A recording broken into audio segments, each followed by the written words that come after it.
Does your forearm still suck? Stick around, let's fix it.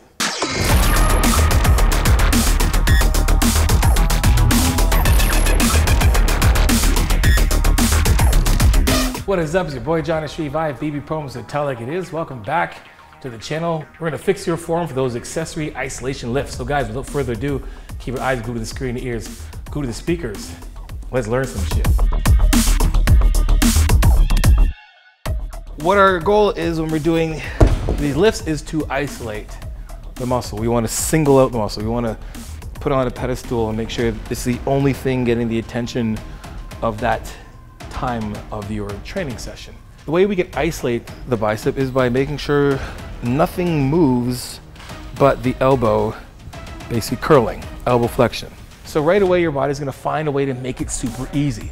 It knows that there is something heavy in the arm, and when it starts to curl, it's gonna wanna make it easy by maybe shrugging the shoulder, pulling in the shoulder this way, and then pulling the weight up, right? This is actually curling, and it's helping the curl. It's getting the weight up. But we have to take total control of the body, make sure that this is the only thing moving. So how we do this is, I'm gonna do it without weight. Let's do this. Let's bend our arms like this. Let's pull them out a little bit. Let's make our elbows go in front of our body. We're gonna have our shoulders back away from our ears, and now we're gonna try to touch the floor with our elbows.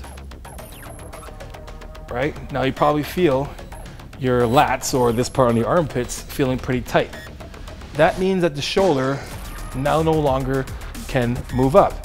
If we are engaging our lats or pushing our arms to the floor, our traps cannot elevate the shoulder. Your traps and your lats can't move at the same time. Push your shoulders to the floor.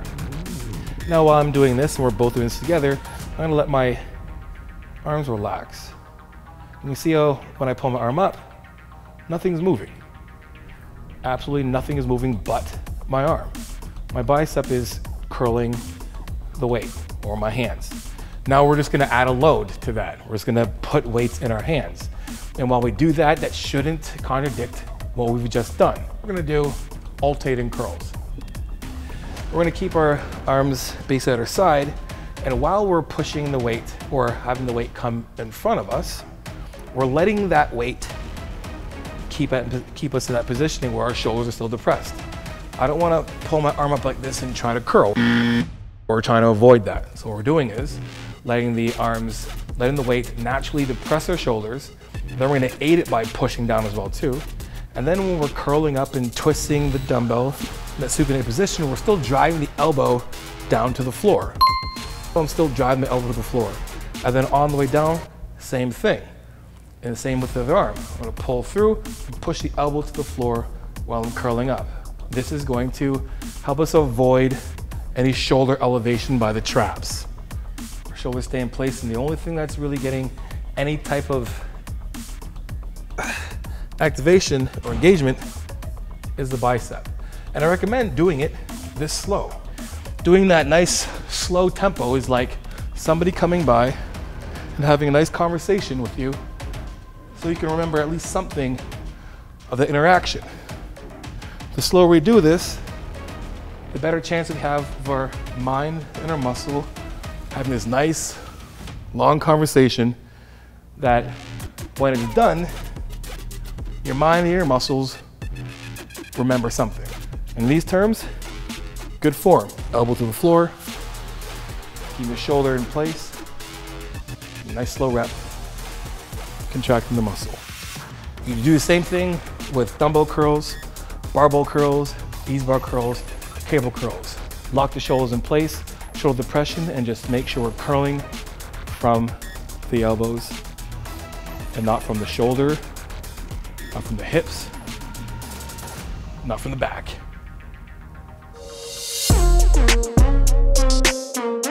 So now we have a better understanding of how to do bicep curls. Guess what? We're gonna take a couple of the cues with bicep curls. We're gonna apply it to your tricep cable rope extensions.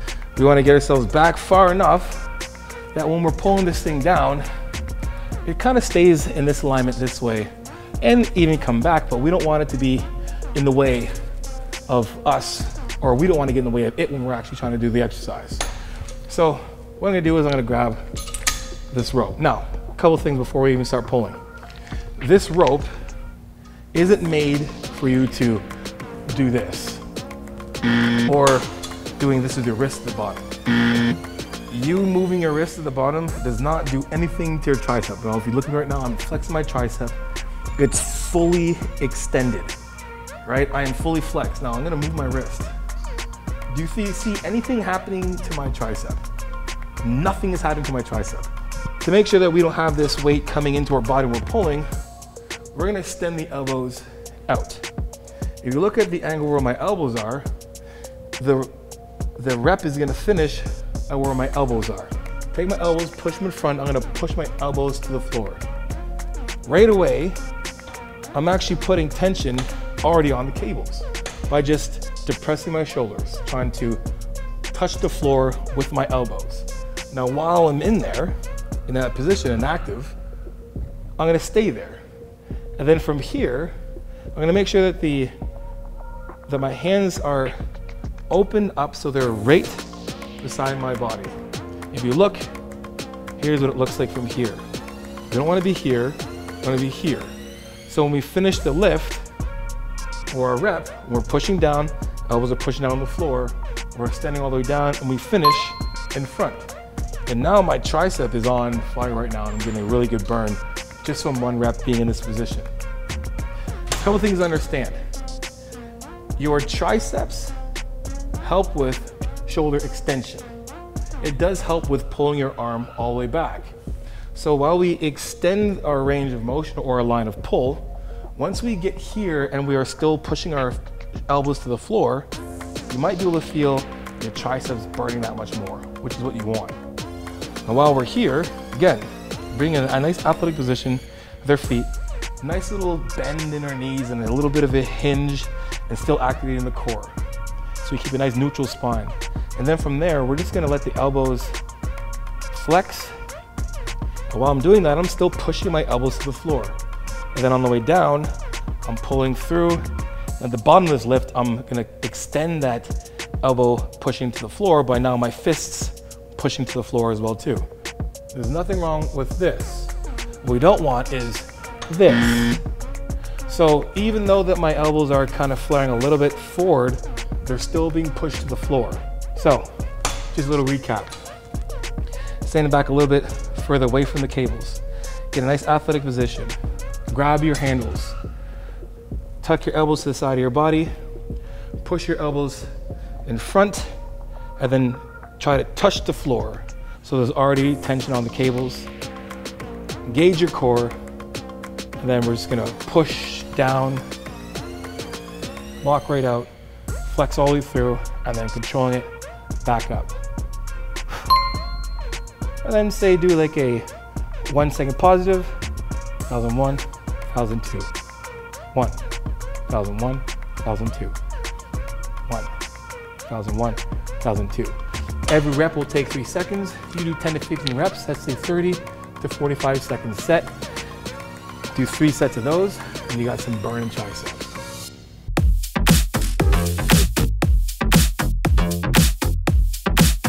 Number one, when we're doing dumbbell lateral raises, this lift was really only starting to really activate the shoulders from here to here. From here to here is like a dead zone. Like you look at it, there's nothing really working at all. We're looking at gravity. My shoulder is pulling this arm up. So gravity is hard from here, hard from here. If you look at my hand as being like, say like a plate, and gravity's sitting on that plate.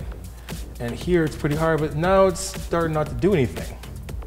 So we wanna make sure that we're getting the best out of this lift by making sure we can keep the load on the delts the entire time. Common mistakes I see all the time. We have the extremely bent elbows. And why we don't wanna do this, or I would say we wanna avoid it in terms of getting the most out of it, is number one, if we look at gravity again, how much of gravity is gonna touch my shoulder more so than here? And what happens when it's on my hands here, then we get a lot of this. So the lift ends up being a trap exercise more so than a delt exercise. Or we have one of these things where we're pulling the weight up this way and our hands come up higher than the weight and our shoulders end up lower than the actual weight. We wanna make sure that everything stays on the same plane, linear from side to side.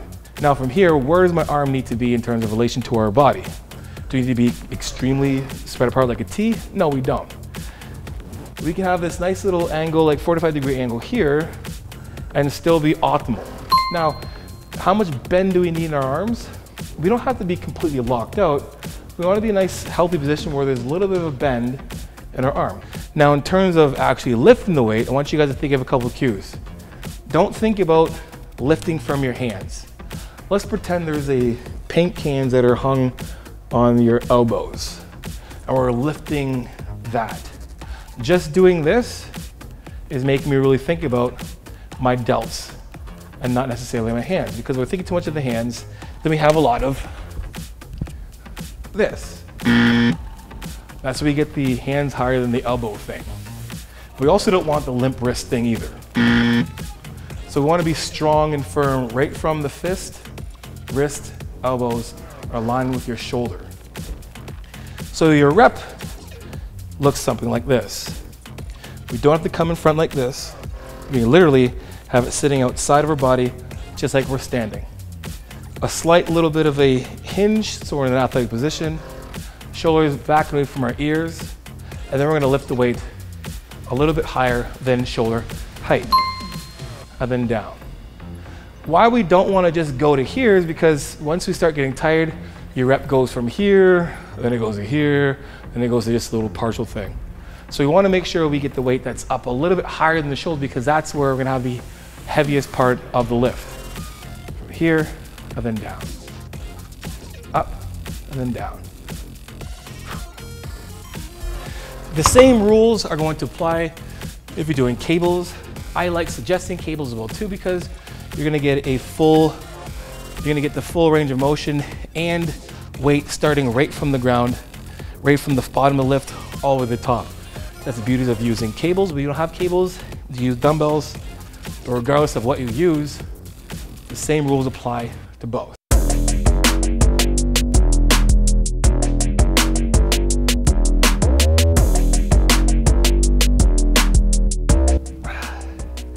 It doesn't matter if you're doing dumbbells, pec deck, or cables. This is a very common mistake. We have the hug the tree form. And there's an issue with that. And here's how we're gonna correct this right away. The chest job, in terms of flies, when we're doing cable flies, dumbbell flies, pec deck, we're doing exactly what the chest is meant to do, which is horizontal shoulder adduction. The entire chest connects from your clavicle head, your sternal head, and then your intercostal head. Basically, your pec minor, pec major, and pec under, I don't know, whatever. And they all attach to your humerus, your arm bone, and it pulls the arm in.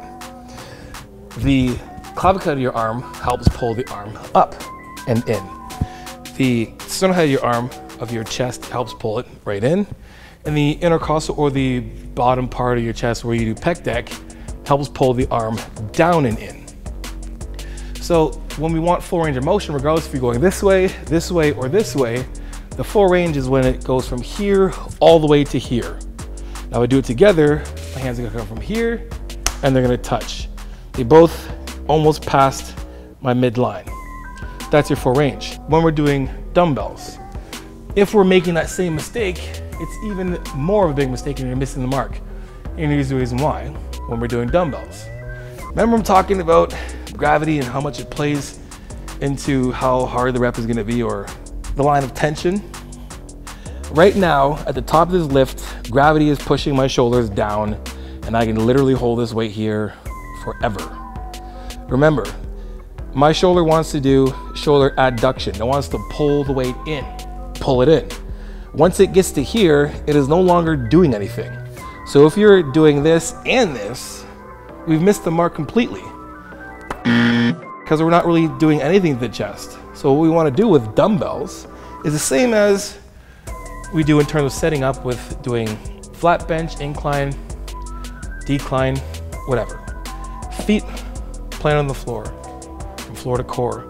Sitting back on the bench, engaging your glutes and your core, we're gonna push the weight up. Shoulders gonna be back and away from your ears.